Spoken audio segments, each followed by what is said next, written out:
그날 아침 문을 열었을 때 나는 멈춰 설 수밖에 없었다. 시아버지가 언제나 과묵하고 단정한 모습의 그분이 세탁실 한가운데서 내 분홍색 레이스 속옷을 조심스럽게 접고 있었다. 천천히 정성스럽게 마치 아주 익숙한 일인 듯 자연스럽게. 그리고 내가 방해에 들어섰을 때 그는 조금도 놀라지 않았다. 나는 얼어붙었다. 단순히 속옷을 들킨 민망함 때문이 아니었다. 그의 눈빛 때문이었다. 마치 이 일이 처음이 아니라는 듯한 너무나도 익숙한 눈빛이었다. 그 순간 나는 알았다. 이건 우연이 아니었다. 잠시 이야기를 계속하기 전에 한 가지 부탁드릴게요. 그러니 잠시 쉬기 전에 이 영상을 좋아요 눌러주시고 채널 구독도 부탁드릴게요. 지금 보고 계신 위치와 시간을 댓글로 남겨주세요. 한국어로요. 자, 이제 이야기를 계속 들어보세요. 도저히 멈출 수 없을 거예요. 나는 결혼한 지 2년이 조금 넘었다.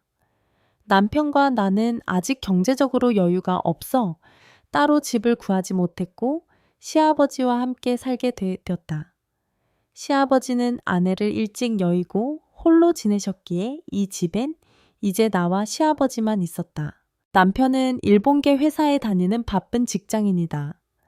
아침 일찍 나가고 밤늦게 들어오니 내가 하루 중 가장 많이 대화하는 사람은 오히려 시아버지였다. 처음엔 모든 게 평범했다. 시아버지는 예의 바르고 조용한 분이었고 나에게 손대는 일은 전혀 없었다. 그런데 어느 날 이상한 일이 생겼다. 내가 가장 아끼는 분홍 레이스 팬티, 신혼여행 때 남편이 선물해준 그것.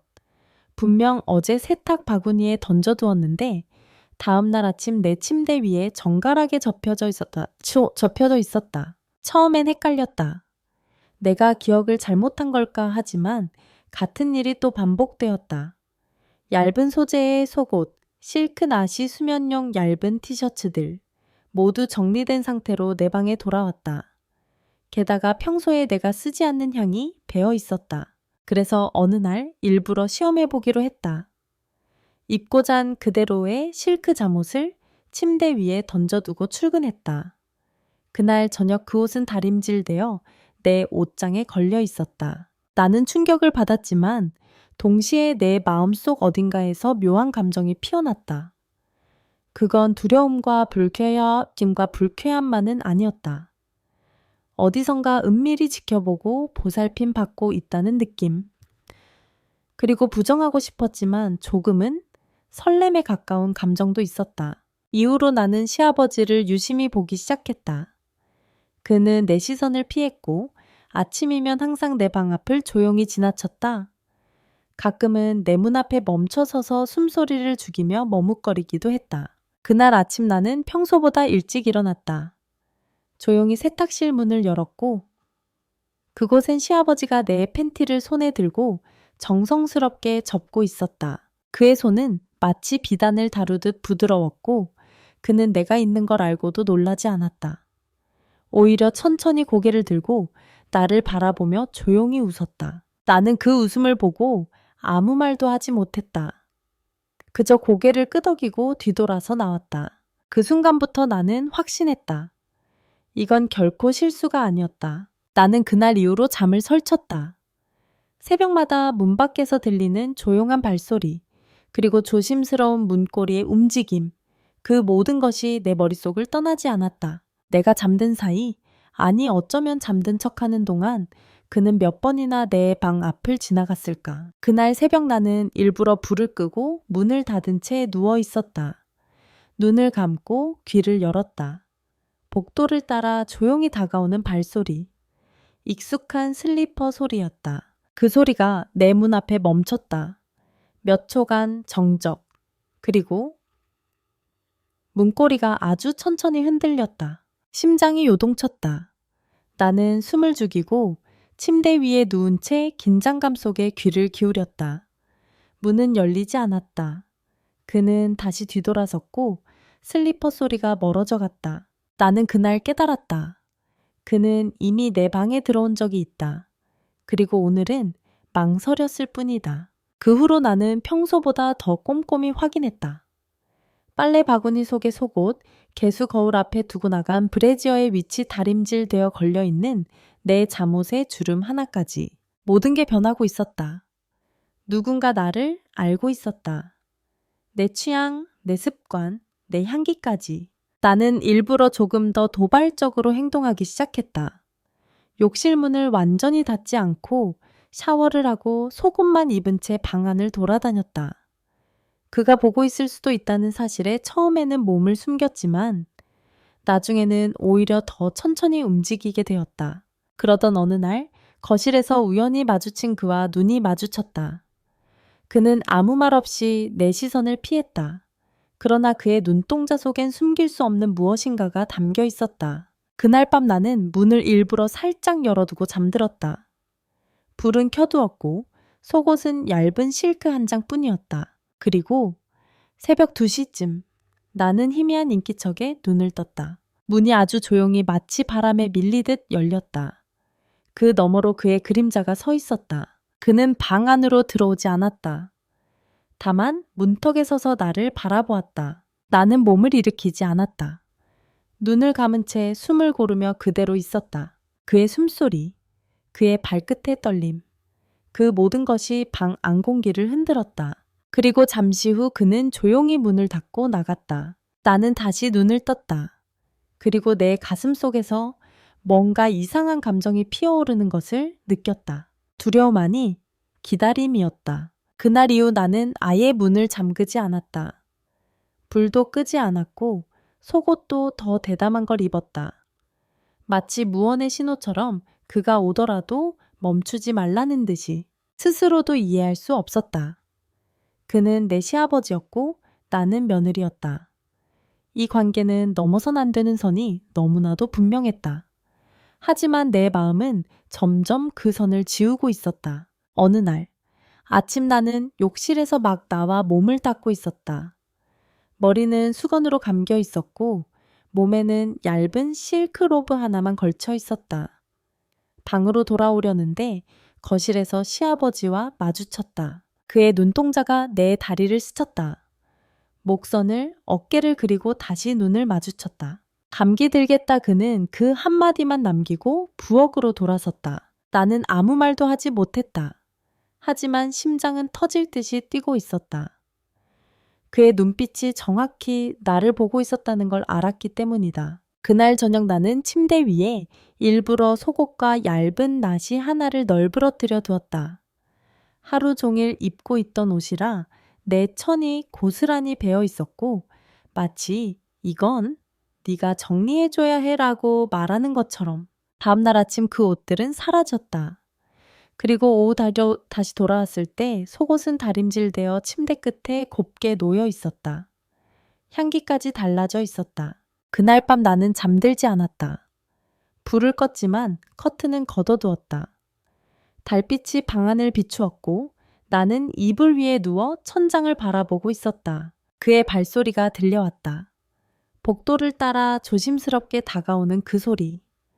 이젠 너무 익숙해져 버린 그 조용한 리듬. 문이 열렸다. 이번엔 멈추지 않았다. 그는 조심스럽게 방 안으로 들어왔다. 나는 눈을 감은 채 누운 척했다. 그는 침대 곁으로 와서 잠시 나를 바라보다가 내 옆에 조용히 앉았다. 손등이 닿았다. 나의 팔 어깨 그리고 머리카락 끝에. 나는 그 손길을 피하지 않았다. 오히려 더 천천히 숨을 쉬었다. 그 순간 그가 조용히 말했다. 미안하다. 그저 보고 싶었다. 나는 눈을 떴다. 그리고 속삭이듯 말했다. 저도 알아요. 우리는 한참을 그 자세로 있었다. 시간은 멈춘 듯 흘렀고 달빛 아래에서 우리는 며느리와 시아버지가 아닌 그저 남자와 여자였다. 그날 이후 나는 더 이상 문을 닫지 않았다. 그가 다녀간 흔적을 일부러 남겨두었다. 접혀있는 속옷 곱게 정리된 나의 잠옷 욕실 수건의 방향까지. 그의 손이 내 삶 곳곳에 닿고 있다는 사실이 이젠 낯설지 않았다. 그러던 어느 날 그가 조용히 내 방문 앞에 섰다. 그리고 이번에는 문을 열지 않았다. 대신 노크를 했다. 아주 부드럽고 조심스럽게. 들어가도 되겠니? 나는 침대에 앉아 있었다. 긴 티셔츠 한 장에 팬티만 걸친 채 다리를 모으고 손으로 무릎을 감싼 모습이었다. 그의 목소리는 떨리고 있었다. 나는 대답 대신 천천히 문을 열어주었다. 그는 방 안에 들어서자 잠시 나를 바라보다가 천천히 고개를 숙였다. 미안하다. 원래 이래선 안 되는데. 아니에요. 내 목소리는 작지만 분명했다. 저도 혼란스러워요. 하지만 무섭지는 않아요. 그는 나를 가만히 바라보았다. 마치 마음속에서 끓어오르는 모든 감정을 입술 끝까지 담아두고 참는 사람처럼. 잠시 후 그는 말했다. 너는 내 며느리야. 나는 너에게 이러면 안 돼. 하지만 나는 고개를 저었다. 그냥 한 번만 안아줄래요? 그 말이 끝나자마자 그는 조심스럽게 내게 다가와 나를 안았다. 그의 품은 따뜻했고 숨결은 조심스러웠다. 나는 그 품 안에서 조용히 눈을 감았다. 그 안에는 죄책감도 설렘도 그리고 아주 오래된 외로움이 함께 있었다. 그날 밤 우리는 아무 말도 하지 않았다. 그저 서로의 온기만 나누었다. 침대 위에 나란히 앉아 그는 나의 손등을 감싸 쥐고 있었다. 밖에는 비가 내렸다. 창문을 두드리는 빗소리처럼 내 가슴도 조용히 두드려지고 있었다. 그 순간 나는 더 이상 도망치고 싶지 않았다. 그가 왜 내 속옷을 접었는지, 왜 욕실 수건을 갈아주었는지, 왜 매일 아침 내 방 앞에서 망설였는지 모든 이유가 그의 손끝에서 전해졌다. 남편은 출장 준비로 분주해했다. 도쿄 본사로 10일간 파견이 확정되자 그는 미안하다는 듯 내 손을 꼭 잡았다. 아버지랑만 있으니 불편하진 않겠지. 나는 고개를 끄덕이며 웃었다. 괜찮아요. 아버님도 저 잘 챙겨주시니까요. 그 말이 끝나자 시아버지가 주방에서 우리를 향해 조용히 미소 지었다. 남편이 떠난 날 집안은 묘하게 조용했다. 문이 닫히는 소리, 캐리어 끌리는 바퀴 소리, 그리고 마지막 인사 후 현관문이 잠기는 소리까지 나는 거실에 혼자 앉아 있었다. 시아버지는 주방에서 커피를 내리고 있었다. 이제 둘뿐이네. 그가 중얼듯 말했다. 그날 저녁 우리는 처음으로 같은 테이블에서 오랜 시간 저녁을 먹었다. 그의 눈빛은 조심스러웠지만 어딘가 편안했다. 식사 후 나는 일부러 설거지를 천천히 했다. 그는 뒤에서 조용히 나를 도왔다. 그의 손이 내 손등에 스치자 나는 멈췄다. 그도 멈췄다. 조용한 숨결만이 주방 안을 맴돌았다. 그날 밤 나는 샤워를 마치고 평소보다 얇은 슬립을 입은 채 거실로 나왔다. 긴 머리는 물기를 머금고 있었고 몸은 아직 따뜻한 물기에 잔열이 남아 있었다. 그는 소파에 앉아 있었다. 내 모습을 보고 천천히 시선을 떼지 못했다. 나는 조용히 말했다. 머리 좀 말려줄 수 있어요. 그는 말없이 고개를 끄덕였고 드라이어를 켜고 내 머리를 조심스럽게 말리기 시작했다. 그의 손끝은 떨리고 있었지만 섬세하고 따뜻했다. 머리 말리는 소음 속에서 우리는 아무 말도 하지 않았다. 하지만 그 순간 모든 말보다 더 많은 감정이 오고 갔다. 그는 드라이어를 끄고 내 머리를 가만히 쓰다듬었다. 그리고 아주 작게 말했다. 나는 너무 오래 혼자였어. 나는 조용히 그의 손을 잡았다. 그리고 천천히 고개를 끄덕였다. 그 순간 우리는 서로를 이해했다. 그 어떤 설명도 이유도 필요 없었다. 이해와 기다림, 그게 우리 사이의 전부였다. 비가 내렸다. 하루 종일 흐리던 하늘은 결국 밤이 되자 울음을 터뜨렸다. 창밖에 가로등 불빛이 빗물에 번지며 방 안에도 노란 기운을 흩뿌렸다. 나는 거실 소파에 앉아 따뜻한 차를 마시고 있었다. 얇은 슬립 차림으로 무릎 위엔 담요 하나가 얹혀 있었고 머리는 반쯤 말랐지만 일부러 천천히 말리고 있었다. 그가 내 앞에 앉았다. 말없이 단지 같은 빗소리를 들으며 나란히. 잠시 후 그는 일어나 욕실로 향했다.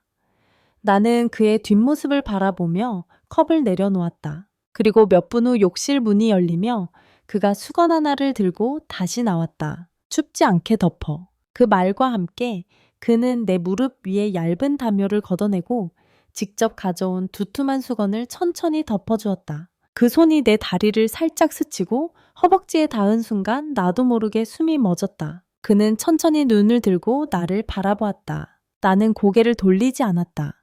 피하지도 밀어내지도 않았다. 그 순간 무언의 신호가 오갔다.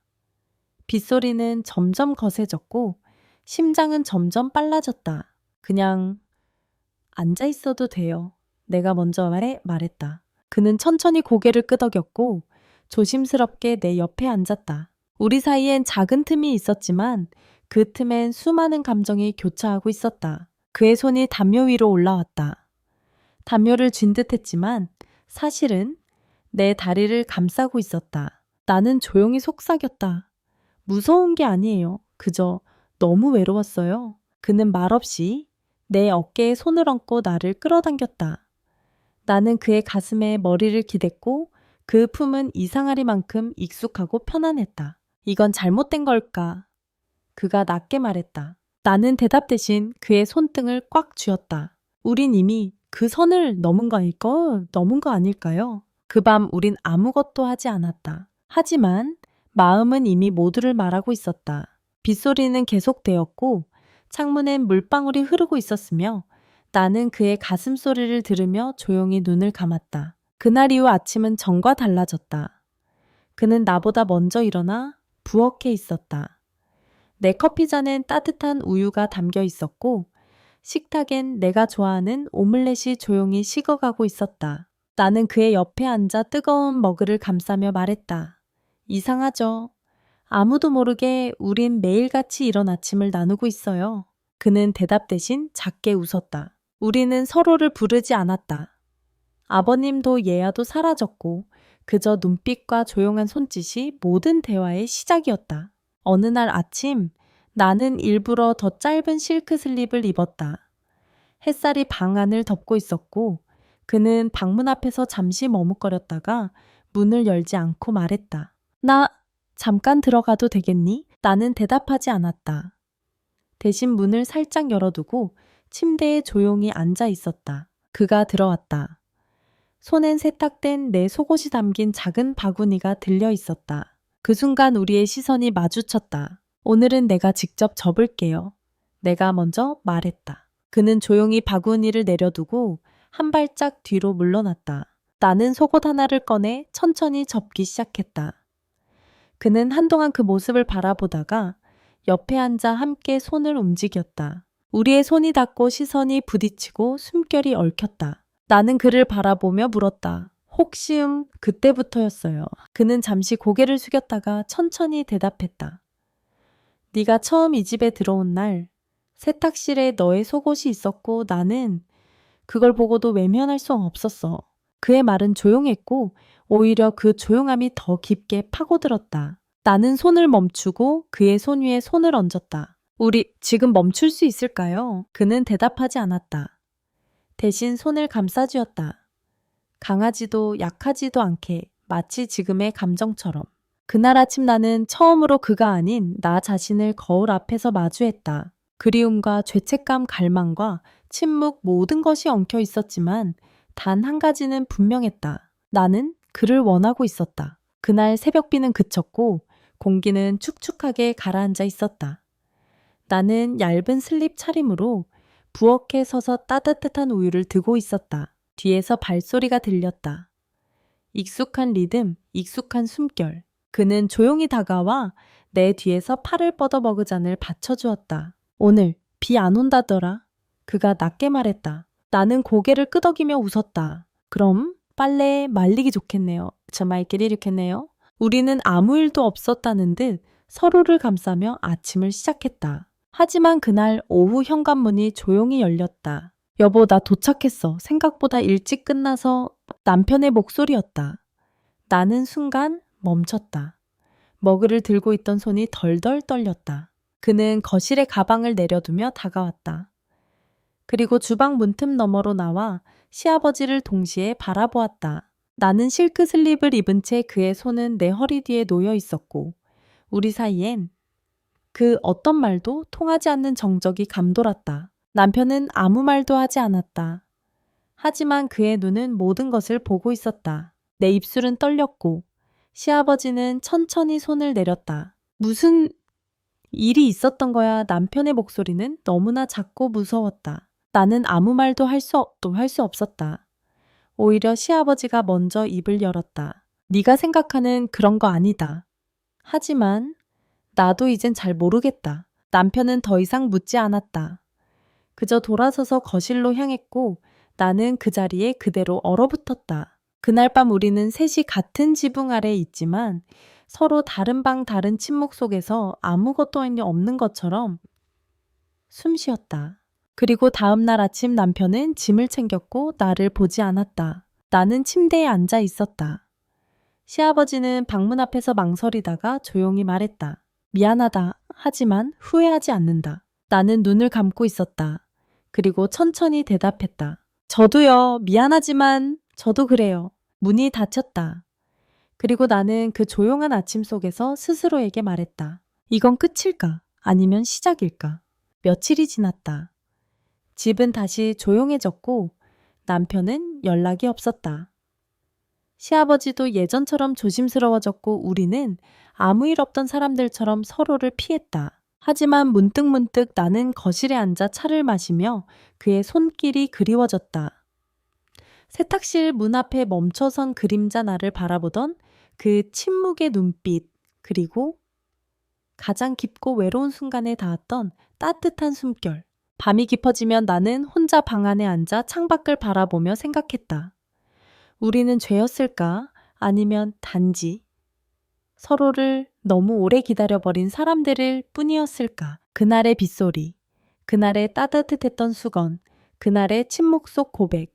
모든 것이 이제는 지나갔지만 어느 것도 사라지지 않았다. 나는 이제 안다. 사랑은 때론 잘못된 문을 열고 외로움은 가장 가까운 곳에서 피어난다는 것을. 어떤 진실은 가슴 속에 묻어두는 게 좋다. 아프더라도 아름다운 기억으로 남기기 위해서. 그리고 지금 당신이 이 이야기를 여기까지 들어주었다면 정말 고맙습니다. 이제 조명을 끄고 커튼을 살짝 여세요. 창밖 어딘가엔 같은 외로움이 조용히 당신을 이해하고 있을지 몰라요. 지금까지 함께 해주셔서 감사합니다. 아직 깨어있다면 고요히 눈을 감아주세요. 그리고 이 이야기를 멀리, 아주 멀리 흘려보내주세요.